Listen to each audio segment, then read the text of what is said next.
Welcome to Songs of the Siren. Today is episode 3 of Just Play the Damn Demo, Mythic Ocean. This is a single-player adventure game first released in January of 2020. This is a relaxing, narrative exploration game with no combat, no death, no failure, no repeating levels over and over that you can explore at your own pace. The game is currently $14.99 and goes on sale for as low as $1.99, which is how much I happen to pick it up for. This game was developed by Paraloon and published by Nakana.io. The download size is 1.371 gigabytes. Metacritic scores are 71 and 7.0. The game is said to take 3.5 to 5 hours to complete. As always, this depends on how you play the game. At the start of the game, we wake up in a library with floor-to-ceiling bookshelves. This is a first-person point of view, so we have no idea what our main character looks like. This helps with immersion throughout our journey. We then venture outside to a beautiful night sky. This tranquility is soon shattered as we seem to get sucked into another world. We find ourselves in an ocean with no memory. We are greeted by Alil, an eel, who knows who we are and what we need to do, and guides us through our adventure. We travel through the game alone, but we can visit Alil anytime we need a clue to our next step. Alil tells us that we are to meet and get to know 6 gods. Over our many conversations with each, we will get to know them better. Each god has strengths and weaknesses, good and bad traits, and values they live by. Through our conversation with these gods, we can also affect how they interact with each other. The player can choose from different responses with each question. Each answer we give will shape the story as we progress. This allows for many different outcomes for every player and every playthrough.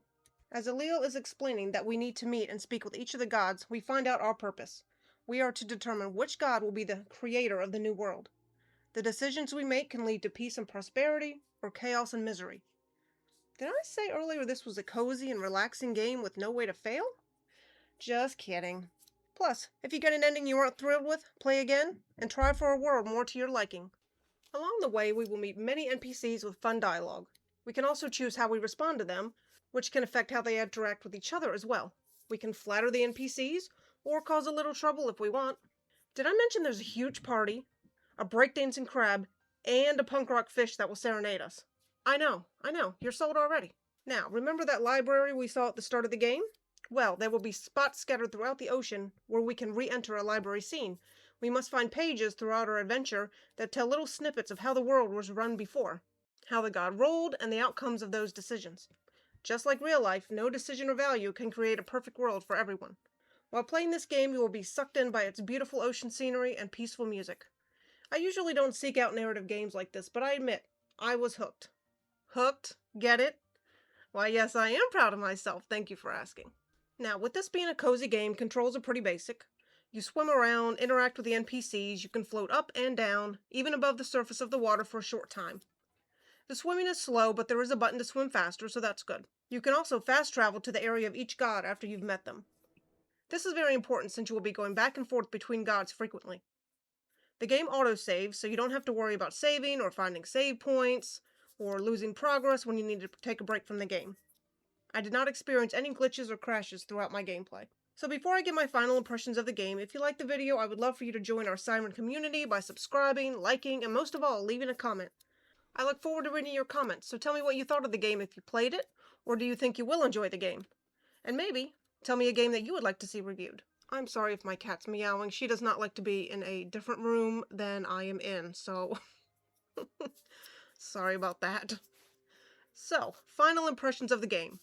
I did like this game for what it was, a cozy, relaxed exploration game with the important decision to pick a new god to shape a world in the way they see fit. Being this is an important decision, there are a lot of questions to answer. To some, this might become a bit tedious. You have 6 gods to go between multiple times and click through a lot of dialogue. The ocean you explore is a bit small, so this may leave some players bored quickly. Sometimes I did get a little annoyed because, as I said earlier, you can float up and down, so sometimes I would overshoot an NPC I was trying to interact with and had to turn around and find them again. This happened enough that I just thought I would mention it. It just slowed the gameplay down a bit more for me. On a positive, due to each answer affecting the outcome, this game has a lot of replayability. You can go through the game again and again, picking different answers to the questions, and choosing a different god to see how the journey unfolds and ends. Now, would I recommend this game? This being a cozy, slow-paced game, this will not appeal to everyone. I would recommend this to someone looking for a game like this. Beautiful scenery, lovely music, fun dialogue, and go at your own pace type of gameplay. Would I pay full price? I personally would not. I picked this game up for a few dollars, and I probably wouldn't pay much more. Maybe up to 10. I think I would rate this game about a 6.5 out of 10.